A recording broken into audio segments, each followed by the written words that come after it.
20,000 pulis ang dineploy para sa ikalimang SONA ni Pangulong Bongbong Marcos ngayong araw. Kagabi pa lang, mahigpit na ang seguridad sa paligid ng batasang pambansa. Magbabalita si Mobile Journal Jazz Paredes. Jazz, ano ang mga last-minute security preparations ng PNP para sa SONA? Yes, Sherry, kaninang umaga nga ay sinundan natin ang sinagawang inspeksyon ni PNP Chief General Jose Melencio Nartates sa ilang mga pangunahing areas kung saan nga ay nakadeploy ang mga kapulisan. Kaninang umaga nagsimula sa People Power Monument habang sinundan naman ito ng Command Center at ng Action Center sa PCPD kung saan doon na nakikita, Cheryl, yung mga nangyayari on the ground sa pamamagitan ng isang live feed. So doon na nagsama-sama yung mga regional units, pati na rin yung ilan sa mga supporting units upang magbantay nga sa mga nangyayari sa mga key areas dito sa at mga apektadong areas para sa sinasagawang SONA.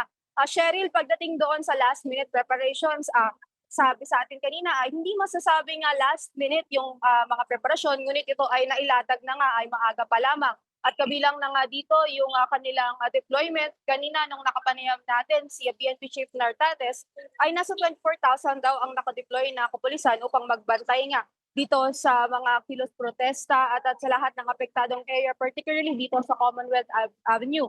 At yung ating CDM or yung Civil Disturbance Management, yung sila yung magbabantay dito sa mga nakikilos protesta ay nasa around 13,000. At sa ngayon, nagtulong-tulong na rin daw ang iba't ibang commanders ng iba't ibang mga regional units ng kapulisan. At meron na rin tayong mga forces mula sa Region 3, Region 4A, pati na rin sa Cordillera. Kanina, sabi sa ating ni PNP Chief ay nananatiling maayos naman daw ang preparasyon at nakikita nila on the ground at sana daw ay magtuloy ito hanggang mamaya, Cheryl. May untoward incidents na ba ang naitala?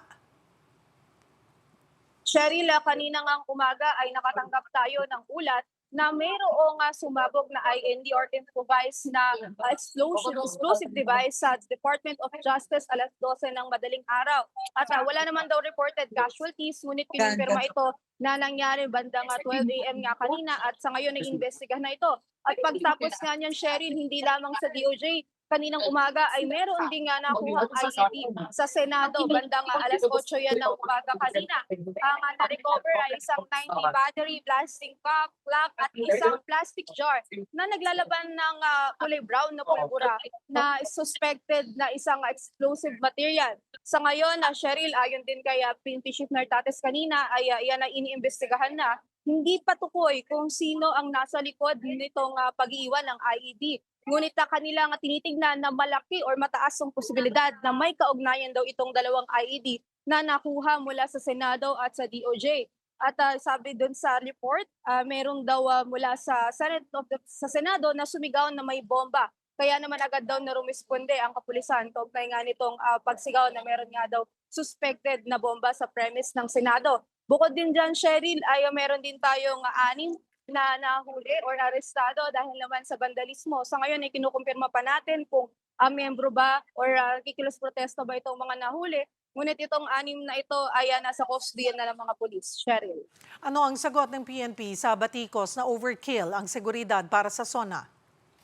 Yes, Cheryl, kanina nga ay tinanong natin itong si PNP Chief Nartates kung overkill nga ba yung mahigit 20,000 na deployment ng mga pulis para sa pagbabantay nga dito sa kilos protesta, kagaya ng pahayag nga ng grupong bayan, ay sabi ni PNP Chief Nartates, hindi daw ito overkill dahil kung tutusin nga daw ay kakaunti pa yung deployment kumpara daw sa 230,000 na PNP personnel nationwide. Pwede raw sana itong i-utilize kung kinakailangan to ensure the safety and the security. Ngunit kung makikita natin, Cheryl, nasa 20,000 lamang yung kanilang i-deploy kaya hindi niya masasabing overkill daw.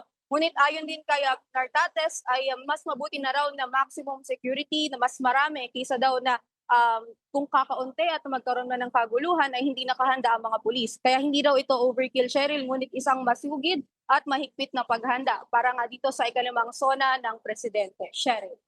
Maraming salamat, Mobile Journal Jazz Paredes.